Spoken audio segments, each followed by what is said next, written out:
Well, if you're like me, you're always looking for stuff to treat the skin. And if you're right in the middle of your skincare routine right now, well, stop. And I'll tell you why. Dr.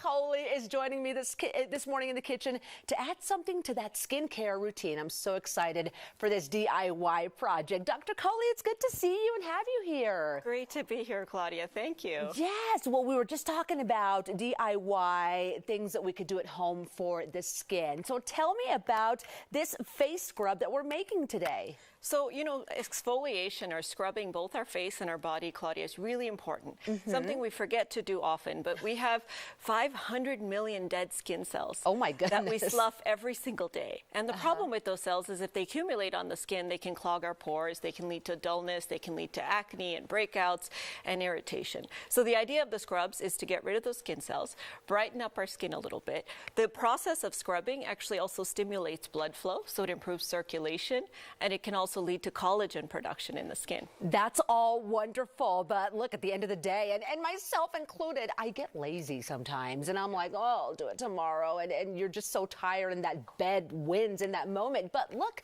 you can make this at home. So is it true that making our own face scrubs or body scrubs is better than the store-bought? Very much so, and there's many reasons for that. So the first is, when you buy something from the store, it could be full of all sorts of artificial ingredients, some that are actually drying or more toxic, like preservative types, that can actually damage your skin.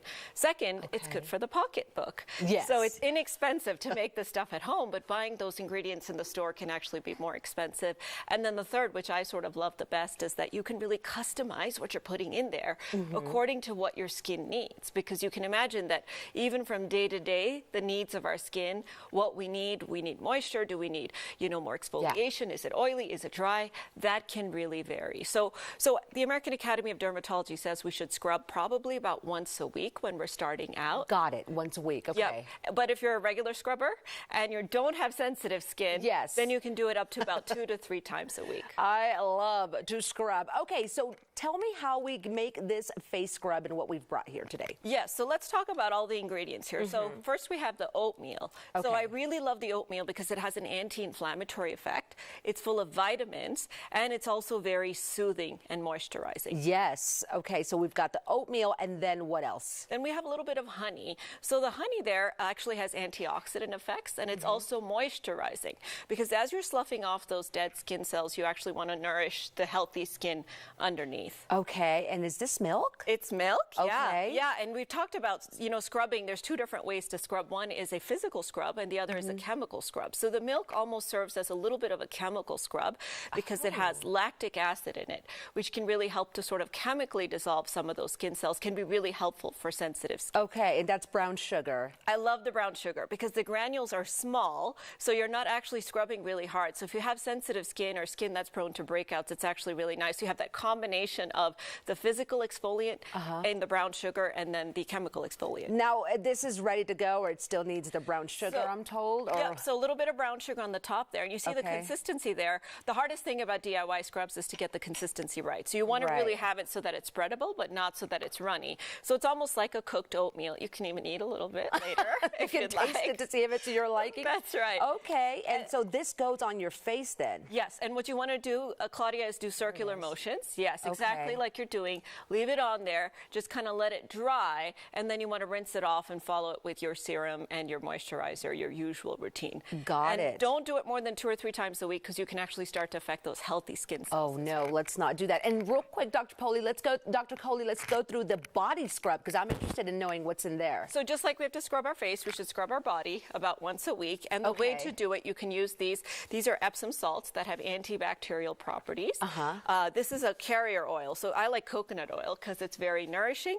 And then my favorite part is the essence at the end. Okay. Because you put just a few drops of this right on the top there, and what it does is it's actually not just good for the smell, but it's also very relaxing, as you can imagine. The smell is very relaxing. Okay, so face scrub once a week or more if you're a scrubber, and body scrub once a week as well. And this is stuff you can make at home. Dr. Kohli, thank you so much for being with us today. Good advice this morning as well. All right, and guys, this is only one crucial part of a good skincare routine. Dr. Kohli and Danny spoke earlier about what else we can do to keep our skin looking healthy and beautiful. All right, well, Dr. Kohli, I have to admit, I have a morning routine for my face care, and then I have a night routine because we're on TV every day. We have to wear makeup. I have to make sure that I'm cleaning that off. But I always wonder about my face routine and if it's something that's good for me and what I should be doing. So what should we be looking for when it comes to our routines? Oh, I'm so glad you asked, and I really like the fact that you have two separate routines because our skin changes during the day. Our skin changes based on what we're doing, whether or not we're in a humid environment or a dry environment like here in Denver. So we really need to be varying it. So in the morning, the focus is really on sun protection. Okay. And you want to make sure that you start, obviously after you cleanse your face, you start with a nice toner to pH balance it.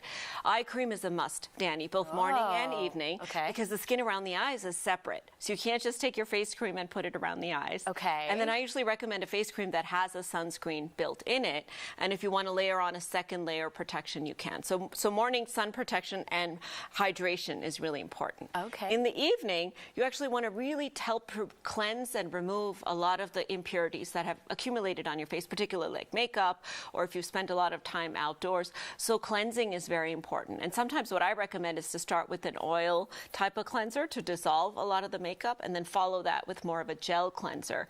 Okay. Again, being careful not to over dry your skin. Sure. But then you want to put the serums and the moisturizer. Yeah. And you don't want to forget that eye cream again in the evening. Okay, I'm so happy you keep bringing up the eye cream because that's my next question. At what age should we really be looking to start applying eye cream? Interesting. So the American Academy of Dermatology actually says that prevention is better than cure. Okay. Because once our face, whether it's our eyes or any part of our skin, has started to endure the signs of aging, it is very difficult to reverse that without surgeries and procedures and injections. Right. So they say that some people should potentially start as early as their late 20s or early 30s before you really start to have some of those signs of aging. And the idea there, again, is that not only is the skin around the eye very thin and very sensitive, but it also does a lot of work. A lot of our expressions, our laughing, our smiling, our being surprised is all around the eyes. Yes. So we want to make sure that those muscles, which are kind of working overtime all day long, are really nourished and rested at night and taken care of in a different way. Okay, I feel like I'm like over exaggerating, not wrinkling my eyes right now. No, I love that. Okay, so I want to talk to you about wrinkle creams and wrinkle repair. You just said, once this has kind of happened in terms of some of the aging, it just kind of is hard to reverse. So we see a lot of these wrinkle repair creams out there. Do they work? Is this something we can get? What do you think? The nice thing about the wrinkle repair creams is that they have a lot of barrier protection and they're highly moisturizing. So I would say those are the two biggest pluses. The special formulations and what have you, I think a lot of that is creative marketing. Yeah. But the fact that they really moisturize helps to prevent the occurrence of more wrinkles. Because as we age, what happens to our face is that we lose elasticity. So we lose the collagen that keeps our skin to kind of rebound back. So any expression that we make sort of starts to leave its mark on our skin. So those wrinkle repair creams really help to provide that barrier protection, help restore some of that elasticity through the hydration. And you want to make sure you get one that says non-comedogenic because you don't want to start to clog your pores if it's too thick, because that will probably cause breakouts and irritation and have a paradoxical reaction. Okay, so happy medium there. Well, before I let you go, we did, bring up quickly makeup removing and making sure that we're doing that. You mentioned oils. I know a lot of people use the wipes. We at home, I have like the reusable cloths that I can just get wet and remove it that way. But do you recommend using oils like that to take the makeup off? So I would, wipes are okay to use when you're traveling or in a pinch, but they're really not the greatest option. Yeah. So I do recommend actually using an oil-based followed by some kind of a gel-based, or if your skin is too dry for that, then just, one of the gel-based cleansers. Because the reason is that when you're taking a makeup wipe, first of all, it's full of alcohol. Yes. And so it can actually dry your skin more. Secondly, oftentimes it just kind of spreads around the makeup rather than actually removing it. So it leaves behind a residue on your skin that can affect your pores as well. And the third is that the act of actually washing your face can actually really help stimulate some of the blood flow as opposed to rubbing. So I don't advise rubbing. Because what rubbing does is it actually stretches our skin out more. It's almost like getting rid of that elasticity and creating thinner skin by rubbing it. So that's not actually a good idea. So essentially what I like to do is to wash my face, usually oil-based, followed by a gel-based. And then you want to use either cold water or lukewarm water. So as good as it feels to use hot water, that's not a good idea because then you're actually opening up those pores instead of, tightening them up as you're washing. You definitely don't want to rub anything on your face, you want to pat dry. Okay. So you want to very lightly take your towel and just kind of pat your face dry. Then you spritz on that toner, and then you start your whole nighttime routine. Wow. Okay. Every time we have Dr. Kohli on, you guys, my routine changes a little, and it's great because I think it's all for the better. Dr. Kohli, thank you so much. Thank you, Danny. And we've been getting a ton of amazing submissions for questions to ask Dr. Kohli. If you have a topic or question, message us on our Facebook page, Colorado and Company on 9 News, and your topic may just end up on the show.